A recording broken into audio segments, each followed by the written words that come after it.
Hi, my name is Virginia Howell, and the title of my presentation is The Effectiveness of Brand and Market Segmentation in International Marketing.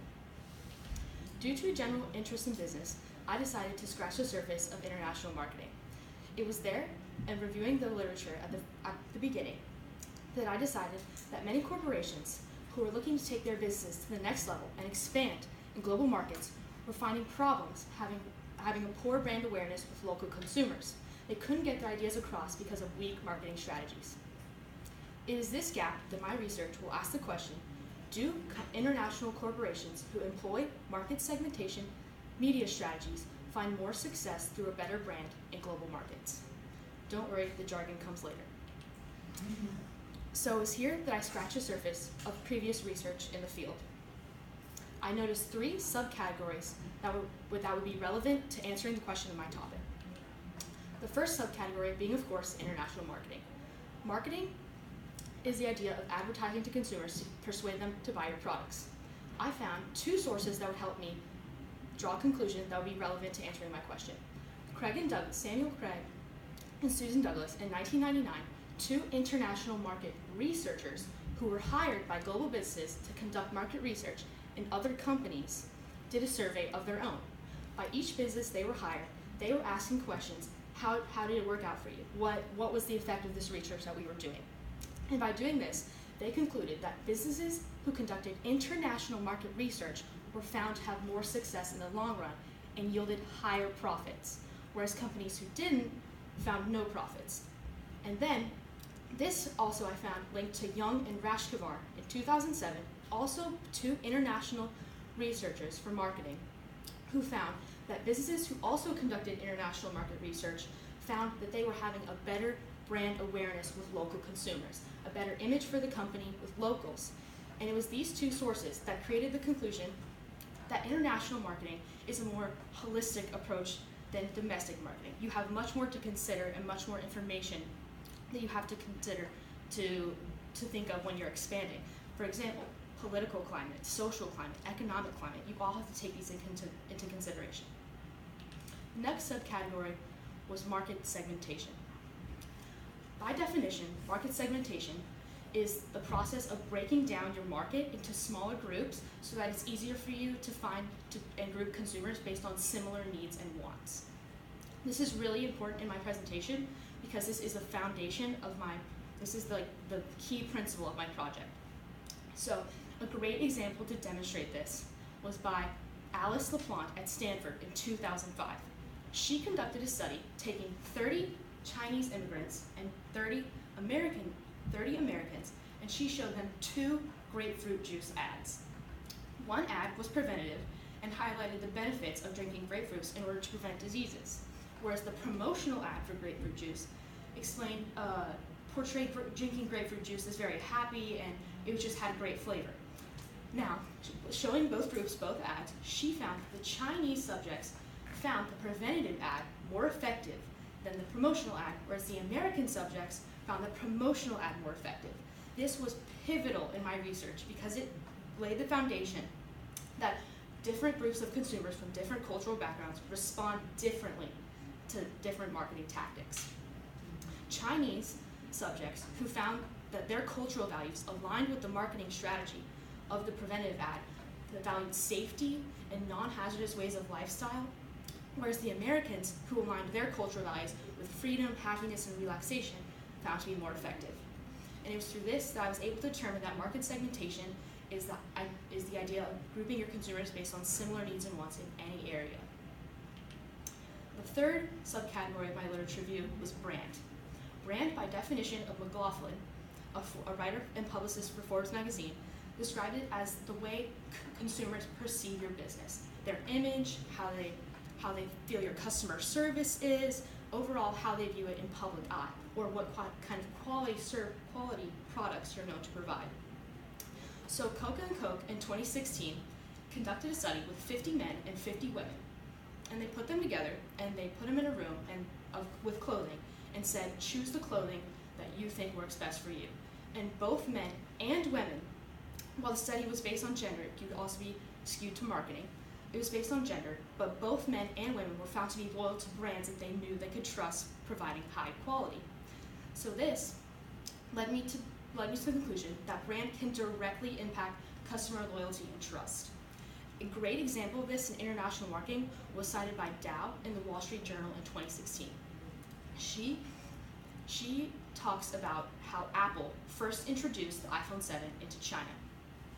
So she mentions that when Apple was going to release it in China, they had no different marketing tactics, no use of market segmentation, no use of targeting different markets, just a simple translation of domestic advertisements. And when they did that, they actually had a translation mishap that seemed to be mocking the Chinese. And she cited that they saw a 9% sales decrease because they failed to recognize this and did not use marketing, and therefore, which allowed local smartphones to come in and take over, therefore decreasing their brand awareness. It gave a bad public eye, and this was all because they didn't use any marketing tactics, which is crazy because they're such a large business. This is onto my method. Now, in order to develop my method, I had to examine the goal of my study. The overall goal of my study was to examine the effectiveness of market segmentation techniques through a strengthened brand in international businesses and how this relation directly influences profits, because that is what I'm looking for, is a sign of success for using these techniques. I decided that I would conduct an interview. Why not a survey? That would have been easier. No, it wouldn't have, because an interview, I wanted a more holistic, relevant approach to this. I wanted to get a feel of what the marketing strategists were envisioning for their business. A survey would just have scratched the surface, whereas using an interview, I could really go in depth with it. So the structure of my interview was a 1-hour interview with a lead marketing strategist for Business A and Business B. At first, I wasn't sure whether to include the businesses' names, but in order to not influence future audiences, I have decided to leave the businesses anonymous in hopes that you will recognize a direct comparison. I also have asked them the same 10 questions in the same order. That way, there's a large amount of control going on to determine the true effectiveness of market segmentation. So as I said, the purpose of conducting the interview was that I would get a relevant, in-depth, holistic approach, the perspective that these businesses were using on their marketing campaigns. Also, another important note to make for my control is the similarities between Business A and Business B. Business A and Business B are both within the profit margins of under $1 million in international business. They also market in the same international areas as well. So these are two important notions to make because they are smaller global international businesses and therefore can be compared directly, apples to apples, to determine the effectiveness of market segmentation. I also, in combination with the interview, decided to provide quantitative data due to the fact that interviews sometimes and open-ended questions, which they were, can be considered subjective. So having this concrete evidence would make my quantitative data more precise. It's also, in combination with the qualitative data, further validation. If they match, that would be excessive support for one or the other. Also, profits can be seen as a way to measure success of the business, especially in international markets where we aren't sure. So with combination of the two, it's considered a mixed method approach. So why did I choose to do both instead of one or the other? This way was more reliable. As I said before, the interview could be considered subjective. These are open-ended questions, so therefore they could be taken either way. Therefore, if the quantitative data and the qualitative data do match each other, that is strong support and would bridge the gap even further to support my claim. And therefore, it provides a lot more evidence to show that market segmentation is truly more effective. And now onto my results. So, after conducting the interview, the 4 most important questions that I saw in the interview were 1, 4, 6, and 10. Question 1 asks, how do you use market segmentation in your company? And as you can see already by just looking at the boxes in comparison, Business A proved to provide many more techniques than Business B, such as using target markets and advocating on a country-to-country level. This is really important because a lot of my literature review talked about marketing to regions and versus countries, and found to be countries more effective. So marketing to a region would be marketing to South America. Marketing to a country would be Argentina, Peru, Brazil, separately. And that was found to be more effective in my literature review. So it's important to note that Business A does use that strategy. However, Business B cited that only they use the translation of domestic advertisements. So already, it's important to know question 1 that you can begin to see the difference in depth of the market segmentation strategies. Question 4 asks to provide a specific example of using a market segmentation technique. So, Business A cited already that they were able to use the same region that they are advertising to, the Middle East. However, they had 2 separate advertisements.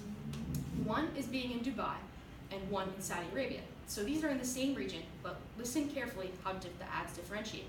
So the Saudi Arabia ad portrayed prestige and quality, which is aligned with the cultural values of Saudi Arabia, whereas Dubai was set on having a progressive, expansionary mindset in their advertisements. So as you can see, those are clearly 2 different advertisements in the same region, a clear example of market segmentation. Business B, however, cited that in the same region, they portrayed a golden retriever playing with their family in the backyard of a barbecue, and even cited later in the interview that this was a very westernized idea of advertising and picturing one way of life. So you can see that Business A is adapting to the cultural and political climate of the regions, whereas Business B is not. Question 6 asks, how did your original marketing techniques change when you entered the international markets? So, Business A cited that their marketing teams wanted to look at the political and social and economic conditions, whereas Business B just wanted to see if they even could enter the market. Question 6 is important because it highlights an important similarity between the businesses, and the similarity being that they both were able to conduct market research, which is good, and you'll see in my quantitative data how this relates. Question 10 asks, in what way does the use of market segmentation in company reflect success? Both companies mentioned brand internationally. Business A, on this side, cited that they want to convey a high amount of trust between consumers and their company by adapting to their cultural values. If they believe they can fit in well with consumers of the country, that way they can earn their trust and the consumers will be loyal, as I found earlier in my literature review, and purchase from their company, earning them higher profits. Business B, however, cited that they aim to convey a brand that they want consumers to adapt to, whereas Business A was doing it reverse. Business B was saying, come to us and look at how great we are, and you can have that too. So these are 2 very different approaches. So, after holistically looking at the interview, I could take away that Business A was adapting to the needs of their consumers in the region that they were advertising in, whereas Business B was creating a strong one-way image of life to convince their consumers to adapt to business ideas. A very selfish approach. As follows, these are my quantitative results. Both lead marketing strategists were asked to provide a list of their net profits in US dollars over the last 7 years. As you can clearly see, Business A has a higher net profit. However, it's important to note that Business B does show some fluctuation, but a gradual increase. They dropped 1 place in the graph in 2012. It's important to note that the use of quantitative data and qualitative data was called data triangulation. Because the mixed data report matches in support of Business A, this does provide a strong argument for the use of market segmentation and that it is effective in creating a better brand in foreign markets and therefore can lead to a higher rate of success. Discussing my results. When looking at the project as a whole, it's important to note the limitations of the study. These are both smaller international businesses, so if this study were to be used to make future marketing decisions, it's appropriate to know that their proper application. These businesses were smaller, so they could not be compared to larger brands such as Apple, Coca-Cola, or McDonald's. It's also important to note that the limitation of the researcher was a geographic location. Because the study called for an interview, these could only be international businesses in Tampa, Florida. So, the final understanding of my project. So as you can see, the effective in-depth use of market segmentation would lead to a high-quality brand that foreign consumers can trust, and therefore more success through a higher net profit yield. These are the 3 steps that I found lead to one another, and ultimately the conclusion of my project. So, originally I did think that market segmentation would be an effective strategy just because consumers, I know personally, I am more likely to buy a brand that I could trust, which is why that I found my hypothesis was correct, in that consumers were going to brands they could trust, and therefore these companies were making higher profits. Also, this research has implications that consumers are identifying to companies that can identify with their cultural, social, political values. This is important because it reveals a lot about consumer behavior, which is the ultimate goal of marketing to understand. And it's important to note that in the study, it was congruent with the literature in the field. Market segmentation was an effective strategy, and both of these companies that conducted market research were found to have more profits in the long run. So it's important to note the similarities there as well. So, the significance of this study was that it can be used to make future marketing decisions. Any business that looks to take their companies to an international level can use this study as further proof that they need to use market segmentation to be effective. Creating that strong brand, especially with local consumers who are weary of these businesses coming in, and they don't know these products, they're not familiar with it, is super effective. And so lead marketing strategists, like the ones in Business A and Business B, can take this study and take it into consideration when they're developing advertisements. So one question that came up during my entire study was, I was curious to see if market segmentation would be effective in protecting the cultural values of other nations. Due to marketing and how far it is and how mass media, it was important to me that these cultural values were being communicated in local advertisements, which market segmentation does show. So I might be interested to see in future endeavors if market segmentation contributes to hindering globalization in future endeavors. Thank you for your time. Do you have any questions? Thank you very much. We're going to give you a hand. All right, Ms. Moore has your first question. My question is, Virginia, what was one obstacle or challenge that you encountered while performing the research, and how did you address it? So originally, I wanted to include the names of the businesses because I thought that would be a really great idea, and people who knew them would be familiar and be like, oh yes, I've heard of that before. However, keeping it anonymous, Business A and Business B, you're more able to clearly see the direct comparison. And people watching don't have preconceived notions of the business. If they had a bad experience, that's already a hindered brand for my study. And I wanted to clearly display the true effectiveness of market segmentation and how it would reflect success. Therefore, I chose to keep it anonymous rather than include the names. Okay. Ms. King? Yes, my question has to do with depth of understanding. You mentioned protecting cultural values as an implication. What other questions might have emerged during your research? I also wanted to talk about how this would affect the market share of businesses. Market segmentation is also a way to talk about how much of the market you own, kind of.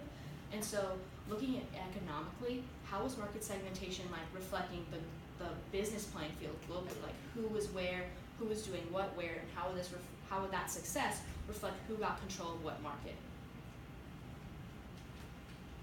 Makes sense. If you had 3 more months to work on this research project, what additional research strategies would you put into practice? The feasibility of this would be difficult. However, I would like to gain consumer insight for this project. Right now I have just the business perspective, but to gain consumer insight on how they feel about segment ads, to do a similar experiment like Alice LaPlante did with the Chinese subjects and the American subjects, I think that would be astronomical in helping my research have stronger evidence. Your final question. I would like to know, if we could expand on how did your research process, how was it contributed by your consultant, and how did they help you along the way understanding your field of research? So my consultant helped me out a lot with my literature review. Marketing is extremely broad, and especially when you're putting into play international marketing, it gets a lot harder.